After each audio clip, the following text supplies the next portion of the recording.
ആണ് മനസ്സിലാക്കേണ്ടത്. പതിവ്രത കാത്ത് സംരക്ഷിച്ചപ്പോ അള്ളാഹു അതിനോടൊരു കുട്ടിയെ കൊടുത്തു. ആ കുട്ടി ആരാ? ഒരു പ്രവാചകൻ, സയ്യിദുനാ ഈസാ. അലക്കോ ഇല്ലല്ലോ, സയ്യിദുനാ ഈസാ. മങ്കൂസ് പോലും നോക്കോ, അലൈഹിസ്സലാം കൊണ്ടുവാ ഫുഡ്. ഇത് കഴിഞ്ഞിട്ട് ചീരണി അതിലേക്ക് നോക്കിയിരിക്കുക. ഇപ്പൊ ഒന്നുമില്ല അനക്കം.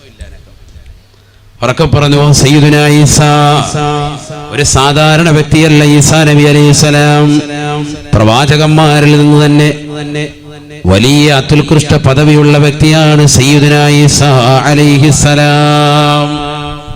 നല്ല മനുഷ്യനാണ്. അത് ഉമ്മാക്ക് പിറന്നു. എങ്ങനത്തെ ഉമ്മയാണ്? സാലിഹത്തായ ഉമ്മയാണ്. ഖുർആൻ ഈ രണ്ട് സംഭവം പറയുന്നുണ്ട്, അതാണ് മനസ്സിലാക്കേണ്ടത്. മറിയം ബീവിയുടെ ഉമ്മ ഹന്നത്ത് ബീവി കുട്ടി പ്രസവിച്ചപ്പോഴത്തേക്കും കുട്ടിക്ക് പേര് വെച്ചു മറിയം. പേര് വെച്ചിട്ട് കുട്ടിയുടെ പടച്ച റബ്ബേ ഇന്നി അഊദുഹാ ബിക വദുരിയതഹാ മിനശ് ശൈത്വാനിർ റജീം, ഇവളെ ഞാൻ കാവൽ തേടുന്നു പിശാചിനെ തൊട്ട് എന്ന് കാവൽ തേടിയിട്ടാണ് ദുആ ചെയ്ത് വിടുകയാണ്. നമ്മളങ്ങനെ ദ്വാരക്കാരുണ്ട്. അതാണ് പറയുന്നത്, കാതിലങ്ങനെ ഊതിക്കൊടുക്കണം. ഈ ആയത്ത് തന്നെ ഓതണം. അതാ പണ്ഡിതന്മാർ പറയുന്നത്. ഏതായത്ത്? ഇന്നി അഊദുഹാ ബിക വദുരിയതഹാ മിനശ് ശൈത്വാനിർ റജീം. ഇതൊക്കെ പഠിച്ചു വെക്കണം. ഇതൊക്കെ ചുമ്മാ ഇങ്ങനെ വാല് കേട്ടിട്ട് ഹോ എന്ന് പറഞ്ഞ് വിട്ടുപോയാൽ പോരാ. ഇതൊക്കെ പഠിച്ചു വെക്കണം. ഡെയിലി ഇതൊക്കെ ചെയ്യേണ്ടതാണ്, അമലുകൾ ചെയ്യേണ്ടതാണ്. കുറെ കാര്യങ്ങളൊക്കെ അങ്ങനെ ജീവിതത്തിൽ പഠിച്ചു വെക്കേണ്ടതുണ്ട്. പഴമക്കാർ ഇതൊക്കെ നല്ലതുപോലെ അറിയുന്നവരാണ്. ഇന്ന് നമുക്ക് ഒന്നേ അറിയുള്ളൂ, ബാങ്ക് വിൽക്കാമത്തും. അത് തന്നെ എവിടെ കൊടുക്കണ്ടെന്ന് അറിയാൻ പറ്റില്ല, എപ്പോഴാണെന്ന് പോലും അറിയാൻ വരാം. കൊടുക്കണമെന്നറിയാം. അതിന് നമ്മൾ ആളെ തപ്പിക്കൊണ്ട് നടക്കാൻ. ആളെ ഒന്നും തപ്പണ്ട, എത്രയും വേഗം കൊടുക്കണം. കാരണം കുട്ടിയുടെ കാതിലേക്ക് ആദ്യം തന്നെ കേൾപ്പിക്കേണ്ടത് ഈ അല്ലാഹു അക്ബർ, അല്ലാഹു അക്ബർ ഈ വാക്കാണ്. അതെങ്ങനെ കൊടുക്കാൻ? ബാങ്കും കൊടുത്തു, ഇക്കാമത്തും കൊടുത്തു. ഇനി നിസ്കാരമുണ്ട്. അതെപ്പോഴാണ്? മരിച്ചു കഴിയുമ്പോ. ബാങ്കും ഇക്കാമത്തും കൊടുത്തു കഴിഞ്ഞാൽ പിന്നെ ഉടനെ നടക്കാൻ പോകുന്നത് മയ്യിത്ത് നിസ്കാരാണ്. അല്ലേ? ബാങ്കും ഇക്കാമത്തും കൊടുത്താൽ പിന്നെ നിസ്കരിക്കണ്ടേ? സാധാരണ രീതിയിൽ ബാങ്കും ഇക്കാമത്തും കൊടുത്താൽ പിന്നെ പെട്ടെന്ന് അടുത്ത പരിപാടി എന്താണ്? നിസ്കാരാണ്. അഥവാ അത്ര സമയമേ ഉള്ളൂ ഈ ദുനിയാവിൽ. നിനക്കിനി അടുത്തത് മരണമാണ്. അതാണ് അത് കുറിക്കുന്നത്. കുട്ടി ജനിച്ചു കഴിഞ്ഞാൽ പിന്നെ വലതുവി വാദം കൊടുത്ത് ഇടതുവി ഇക്കാമത്തും കൊടുത്തു കഴിഞ്ഞാൽ, ഇക്കാമത്ത് കൊടുത്താൽ പിന്നെ എന്ത് വേണം? ഇമാമ് കയറി എന്നിട്ട് അല്ലാഹു അക്ബർ. ഇമാമും ജമാഅത്താണെങ്കിൽ ഒറ്റയ്ക്കാണെങ്കിൽ പുരുഷന്മാരെങ്കിലും ബാങ്ക് ഇക്കാമത്ത് കൊടുത്താല് പിന്നെ പെട്ടെന്ന് കൈയിട്ട് നീയത്ത് വെച്ചിട്ട് കൈയിട്ട് നിസ്കരിക്കാൻ. സ്ത്രീകളാണെങ്കിലോ ബാങ്കില്ല, ഇക്കാമത്ത് മാത്രമേ ഉള്ളൂ. സ്ത്രീകൾക്ക് ഇക്കാമത്താൻ വളരെ ശ്രദ്ധിക്കണം. സ്ത്രീകൾക്ക് ഇക്കാമത്താൻ. ഇതൊക്കെ ചെയ്യുന്നുണ്ടോന്ന് അല്ലാഹു അല. നമ്മള് വീട്ടിൽ ഒറ്റയ്ക്ക് നിസ്കരിക്കാണ്, ബാങ്ക് ഇക്കാമത്തും കൊടുക്കാറുണ്ടോ? നമ്മള് എവിടെ കൊടുക്കും? അങ്ങോട്ട് നീയത്ത് വെച്ച് കൈയിട്ട്. ഒക്കെ അതാ പറയുക, നമുക്കൊന്നും അറിയില്ല. തുടക്കത്തിൽ തുടങ്ങണം. ഇനി കുറെ പരിപാടിയുണ്ട്, കുറെ ക്ലാസ് കിട്ടാണ്ട്. ഇൽമു നമുക്ക് വളരെ കുറഞ്ഞു പോയി. കുറെ ജഗബോഗ കാണിക്കലല്ല, കുറെ ഇൽമു കിട്ടലില്ലാണ് കാര്യം. അള്ളാഹു തൗഫീഖ് തരട്ടെ. ഇൽമു കിട്ടിയില്ല പിന്നെ എന്താ കാര്യം?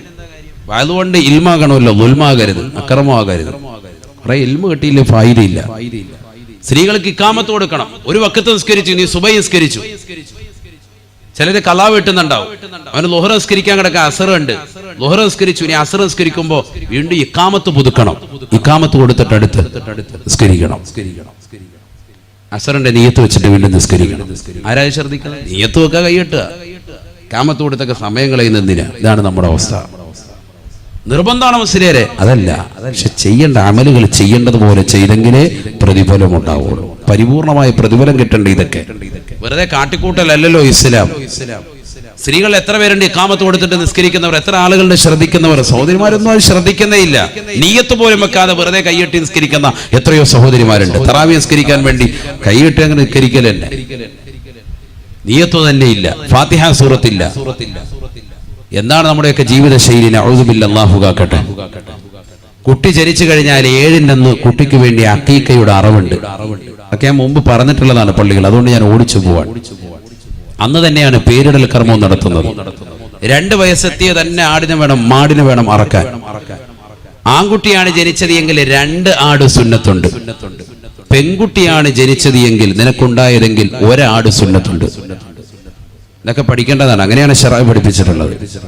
ഇനി അതല്ല, ഒരാൾക്ക് 1 ആടെ അറുത്തു കൊടുക്കാൻ സാധിക്കുള്ളൂ. ആൺകുട്ടിയാണ് ജനിച്ചത്, ആയിക്കോട്ടെ, അത് അറുത്തു കൊടുത്തോളൂ. അങ്ങനെ തന്നെ ചെയ്യും.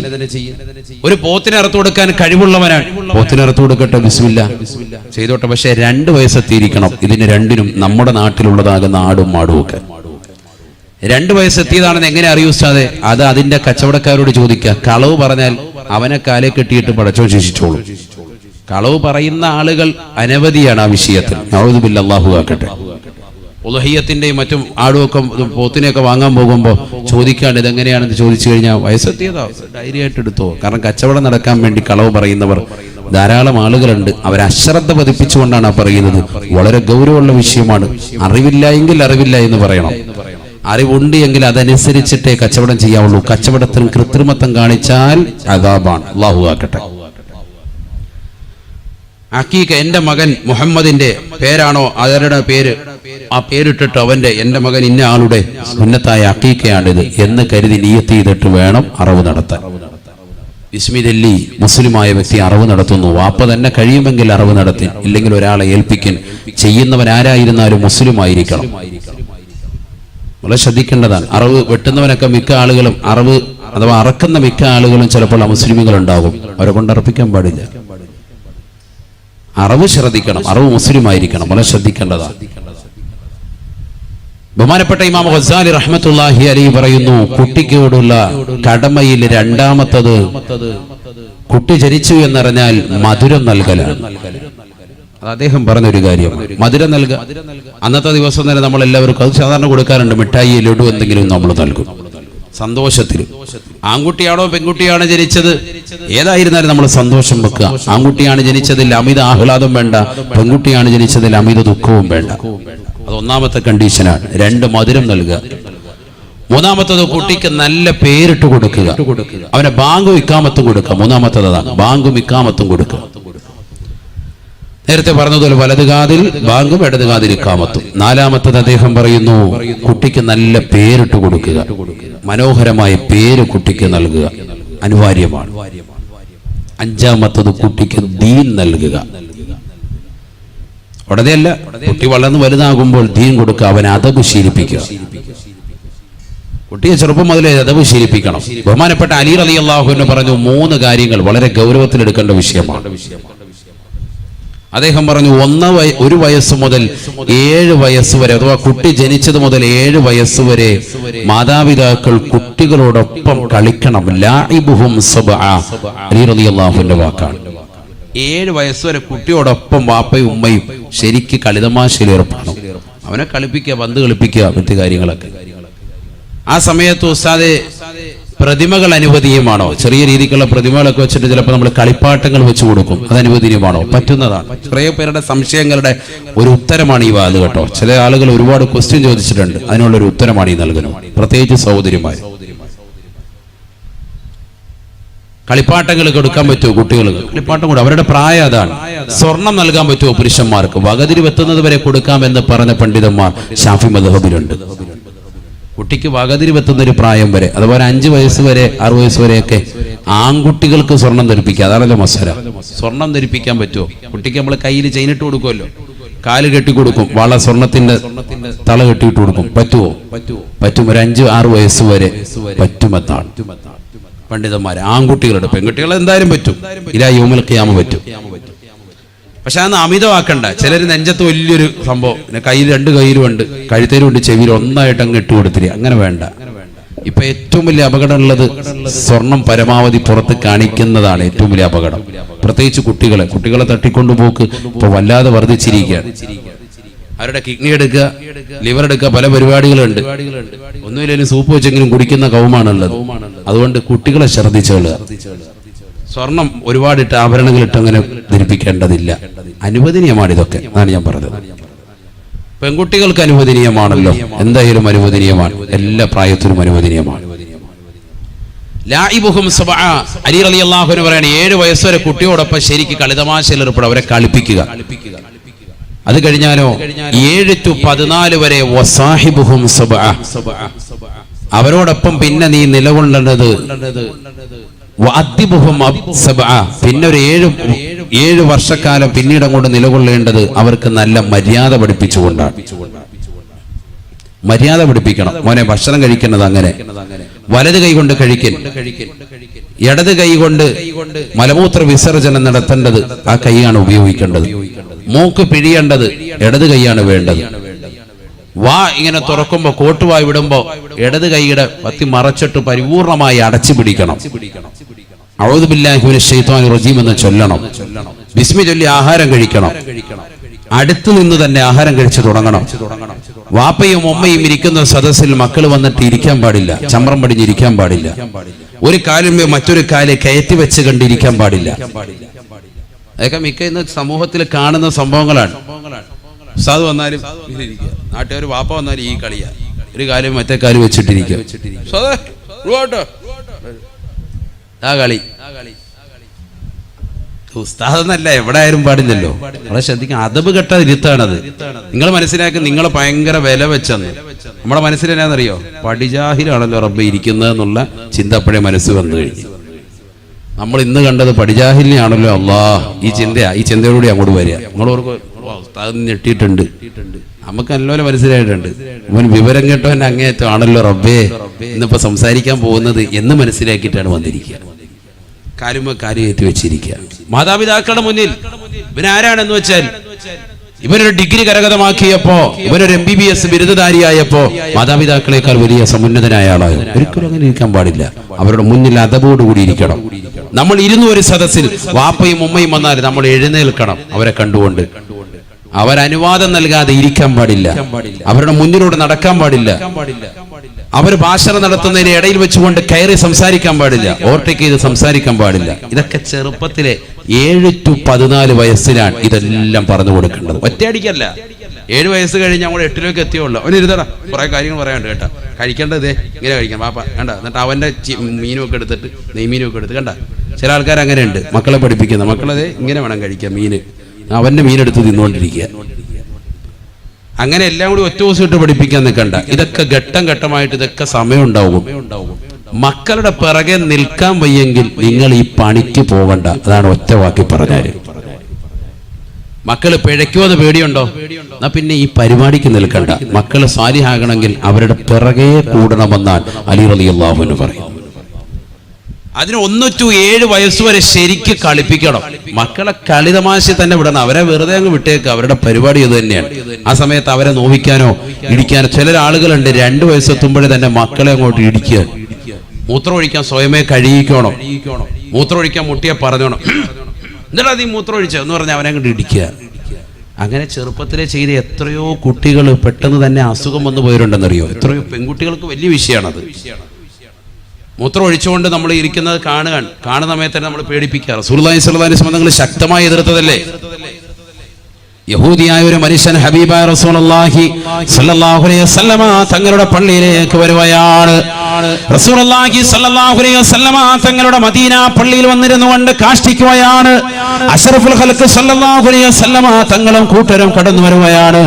ബഹുമാനപ്പെട്ട റസൂലുള്ളാഹി സ്വല്ലല്ലാഹു അലൈഹി വസല്ലമ തങ്ങളുടെ സ്വഹാബത്ത് അദ്ദേഹത്തിന്റെ തലവെട്ടാൻ വേണ്ടി വാളൂരുകയാണ്. ഉറയിൽ നിന്ന് വാളൂരുന്നത് കണ്ടപ്പോ അല്ലാഹുവിന്റെ റസൂൽ തടുക്കുകയാണ്. സ്വഹാബ, പാടില്ല സ്വഹാബ, പാടില്ല സ്വഹാബ. എല്ലാരും മാറ്റി നിർത്തി. അദ്ദേഹം മലമൂത്ര വിസർജനം കഴിഞ്ഞു. അവിടുന്ന് എഴുന്നേറ്റ് അദ്ദേഹം പോകുമ്പോ അദ്ദേഹത്തെ വിളിച്ചിട്ട് പറഞ്ഞു, ഇത് ഞങ്ങളുടെ ആരാധനാലയമാണ്, ഇതിനകത്ത് മേലിൽ ഇത്തരത്തിൽ ചെയ്യാൻ പാടില്ല. അദ്ദേഹം അത് കേട്ടു. വാളുകൊണ്ട് ഇങ്ങനെ നിൽക്കുക. ഉമർ റളിയല്ലാഹു അൻഹു ഉൾപ്പെടെയുള്ളവര് അദ്ദേഹത്തൊന്നും ചെയ്തില്ല.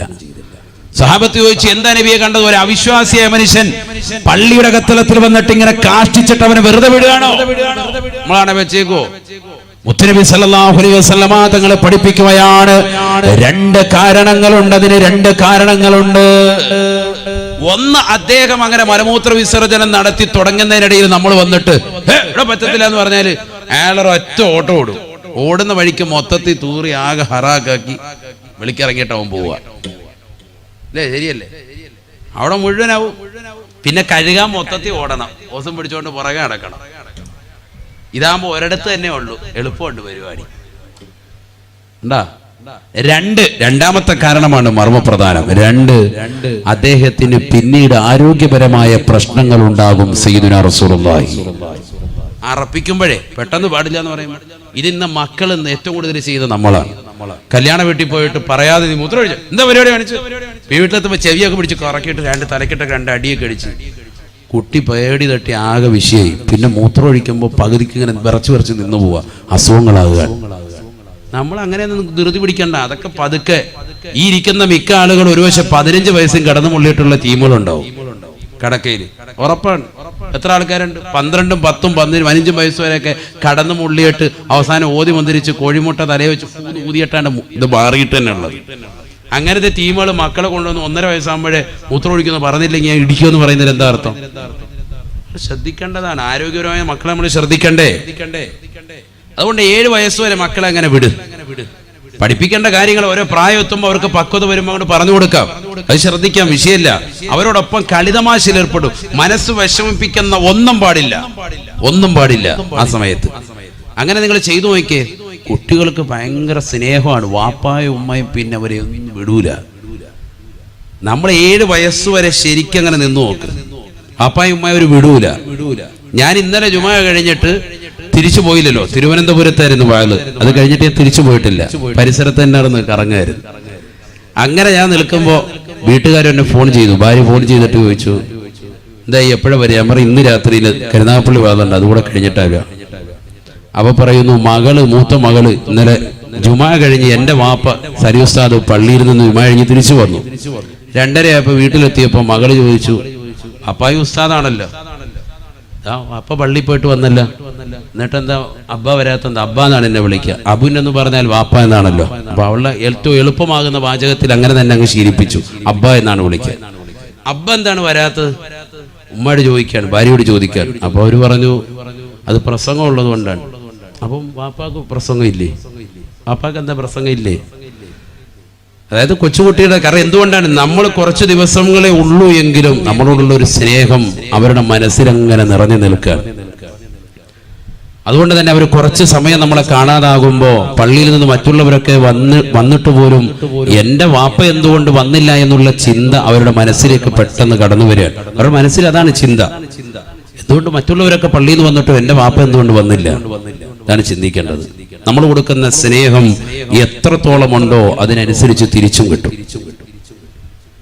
അങ്ങനെയാണ് മക്കൾ. എൻ്റെ ജീവിതത്തിൽ കൂടുതൽ അവരെ കിട്ടൂല. കാരണം നമ്മൾ ഈ വാതിന് വേണ്ടി ഇങ്ങനെ ഓട്ടമാണ്. ഇപ്പം ഇന്നിപ്പോൾ രാത്രി ചെന്നാൽ കുട്ടികൾ എന്തായാലും ഉറക്കമായിരിക്കും.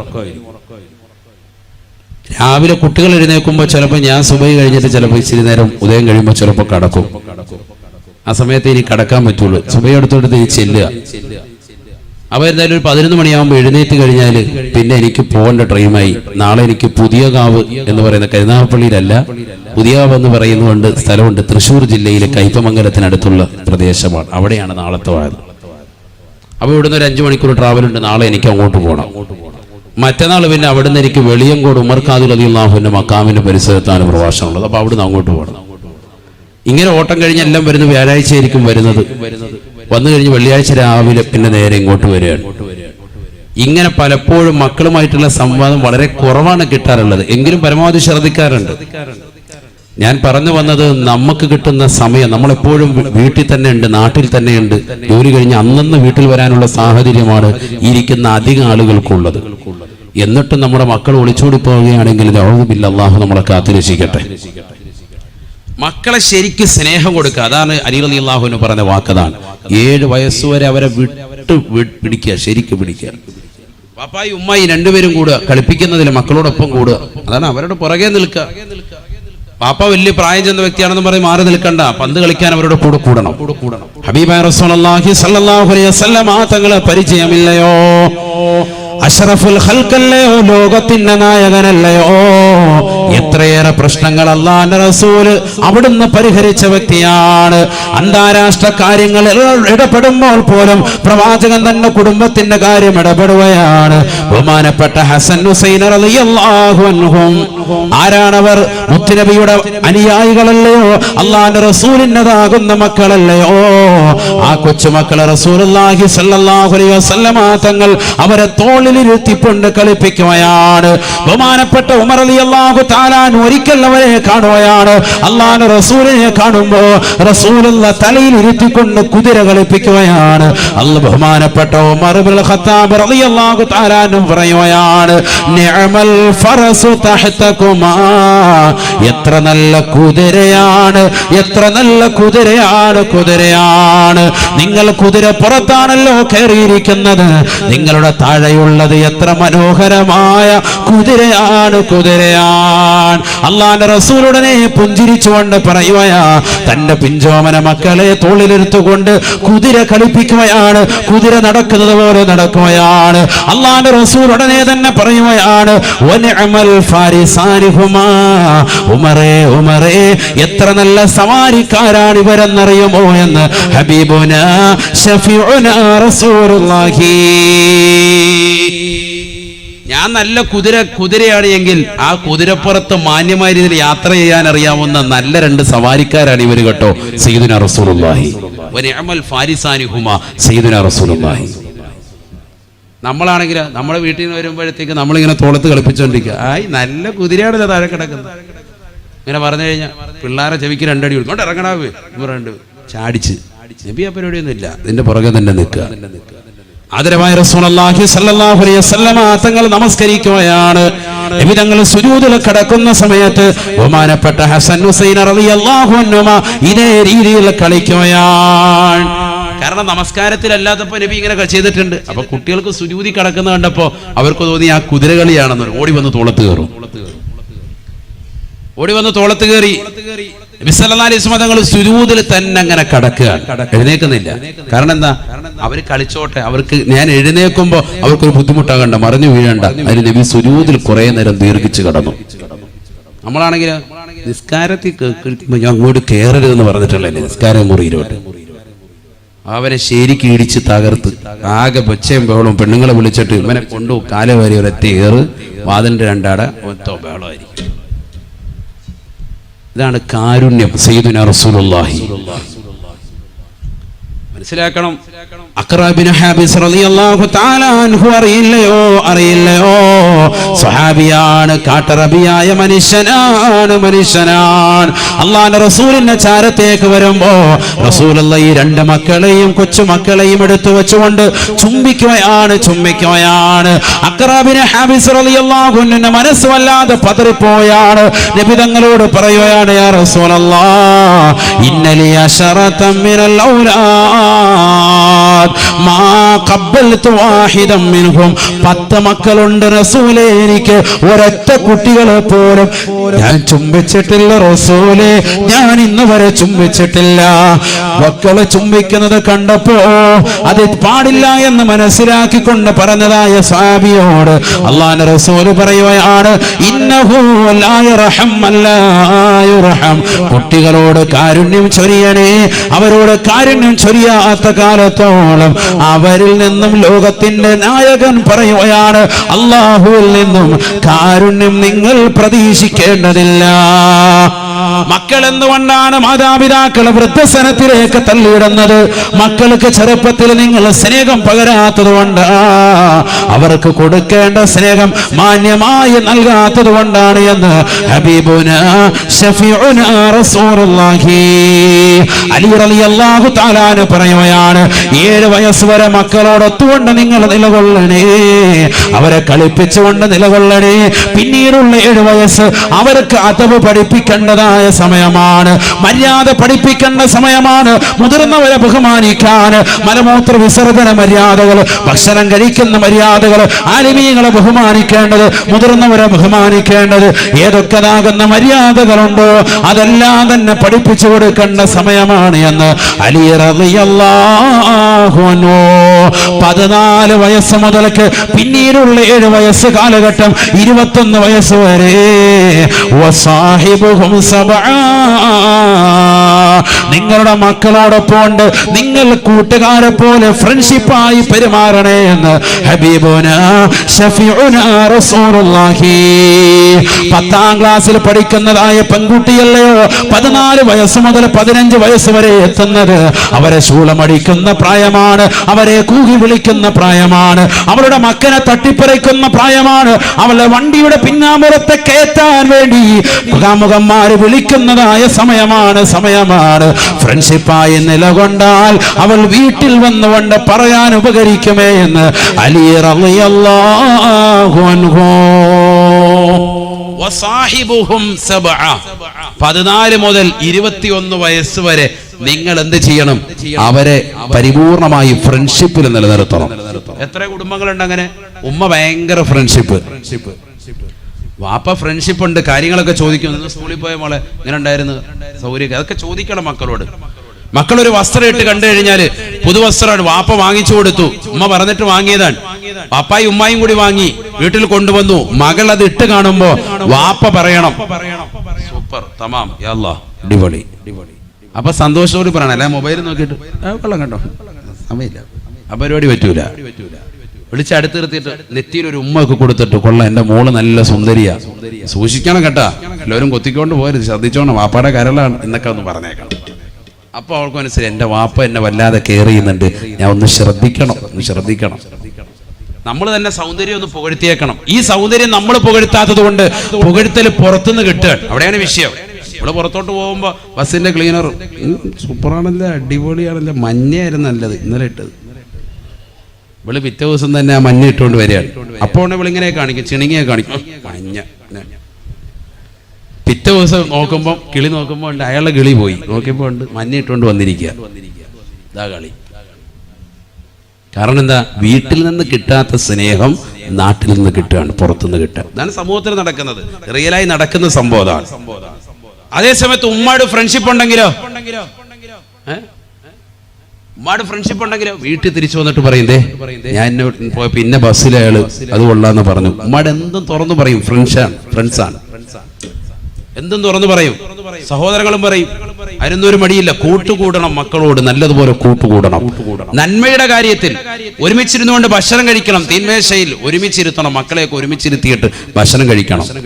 അല്ലാതെ അവരെല്ലാം കഴിച്ചോട്ടെ, അങ്ങനെയല്ല. മക്കളെല്ലാം ഒരുമിച്ചിരുത്തിയിട്ട് അപ്പൊ എന്നെ എന്നാ മോനെ വിളമ്പടാ, ബിസ്മില്ലാ, ഇതാ കറിയും കിടക്ക്, ഉമ്മയും വാ ഇടോ, നീ വന്നിരുന്നു, സമയം കളയണ്ട, ബാ കഴിക്ക്, ഒരുമിച്ചിരിക്കും എന്ന് പറഞ്ഞിട്ട് അങ്ങനെ ഇരുത്തി അങ്ങനെ ഒന്ന് ഭക്ഷണം കഴിപ്പിച്ചു വയ്ക്കുക. ഇത് നമ്മളിരിക്കൂല. മക്കളെല്ലാ പീസും തീർത്ത് ലാസ്റ്റിന് വാപ്പ നോക്കുമ്പോൾ കോഴിക്കാല് കിട്ടിയില്ല, എവിടെ പോയി? പിന്നെ അതിനെ ചൊല്ലി അടിയ ഹയവാൻ ഇന്ന് അതും തീർത്ത്. വീട്ടുകാർക്കാണ് ഒന്നുമില്ല, ഭാര്യയ്ക്ക് ഒരു കഷ്ണം പോലും ഇല്ല. എന്തിനാ അങ്ങനെ? കഷ്ണത്തിന്റെ പേര് അടിയിടണ്ട, ഒരു വനവശമോ ഇല്ല. മക്കളുടെ കാര്യം എല്ലാം അറിയാനും പറ്റും. അവർ സ്കൂളിൽ പോയോ, പഠിക്കുന്നുണ്ടോ, ട്യൂഷന് പോയിട്ടുണ്ടോ, അവരുടെ കാര്യങ്ങളൊക്കെ ചോദിക്കും എന്നാണ് ഷറായി പഠിപ്പിച്ചത്. ഇല്ലെങ്കിൽ വാപ്പയുടെ ഉമ്മയുടെ സംതൃപ്തി അറിയണം. നമ്മൾ ആരെങ്കിലും ശ്രദ്ധിച്ചിട്ടുണ്ടോ? വാപ്പാടെ ഉമ്മയുടെ സംതൃപ്തി അറിയാതെ മക്കള് നേരത്തെ വെട്ടി വിഴുങ്ങാൻ പാടില്ല, കഴിക്കാൻ പാടില്ല. വീട്ടിലൊരു ഭക്ഷണം വെച്ചു, ബിരിയാണി വെച്ചു, ഉമ്മ വെച്ച ബിരിയാണിയാണ്, എല്ലാരും വരട്ടെ, എല്ലാരും കൂടി ഒന്നിച്ചിരുന്നിട്ട് ആഹാരം കഴിക്കുക, അതാണ് നല്ല മനോഹരം. എന്തായിരുന്നാലും വാപ്പ അല്ലെങ്കിൽ ഉമ്മാടി ചോദിക്കണം, വാപ്പ വരാൻ വൈകുവോ? അപ്പൊ ഉമ്മ പറയാം, മോൻ കഴിച്ചോ, അനുവാദം തന്നെങ്കിൽ മാത്രമേ കൈയിടാവുള്ളൂ. ഒന്നിച്ചിരുന്ന് അങ്ങനെ കഴിച്ച് ശീലിച്ച് ആ കുടുംബത്തിലെ ഐക്യം അങ്ങനെ നിലനിൽക്കും. ഭയങ്കര റാഹത്താണ്, മനസ്സിനൊരു സന്തോഷം. ഭാര്യയുടെ വായിലേക്ക് ഒരു ഉരുള, മക്കളുടെ വായിലേക്ക് ഒരു ഉരുള. എന്തിനാ നാണിക്കുന്നത്?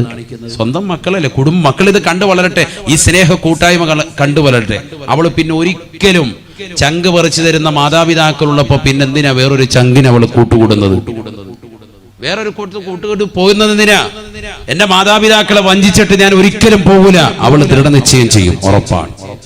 നമുക്കൊരു പ്രശ്നമുണ്ട് പുരുഷന്മാർക്ക്, എന്താണെന്നറിയാം? നമ്മൾ പാവങ്ങളാണ്, നമ്മൾ സ്നേഹം ഉള്ളിലുണ്ട്, പുറത്ത് കാണിക്കാത്തവരാണ്. അവിടെയാണ് ഏറ്റവും വലിയ പ്രശ്നം. അധിക ഉപ്പമാർക്കും പ്രശ്നം പറ്റുന്നത് അവിടെയാണ്. സ്നേഹം ഇഷ്ടം പോലെ ഉണ്ട്, മക്കൾക്ക് എന്തും കൊടുക്കും. ഏത് ഡ്രസ്സാണ് വേണ്ടത്? യസ്വാരതി പോണോ, നാളെ പോണോ? റെഡി, നമ്മൾ റെഡി. ഏത് കടയിലാണ് പോകേണ്ടത്? ഏത് മോഡൽ വേണമെങ്കിലും ഡ്രസ്സ് നമ്മൾ എടുത്തു കൊടുക്കാൻ റെഡിയാണ്.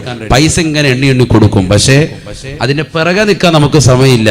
അവരത് ചെയ്തോട്ടെ, നടന്നോട്ടെ എന്നുള്ള ചിന്താഗതി അതാകരുത്. നമ്മൾ അവരുടെ പിറകെ തന്നെ കൂടണം, കൂടിയേ പറ്റൂ. അതാണ് ദീൻ പറയുന്നത്. ഇല്ലെങ്കിൽ മക്കൾ പിഴച്ചു പോകും. മക്കളുണ്ടോ അവരുടെ പിറകെ കൂടിയേ പറ്റൂ. അവരുടെ കാര്യങ്ങൾ ശ്രദ്ധിച്ചേ പറ്റൂ. ട്യൂഷൻ ഏൽപ്പിച്ചു കൊടുത്ത് എവിടെയെങ്കിലും ട്യൂഷന് പോകുന്നുണ്ടോ?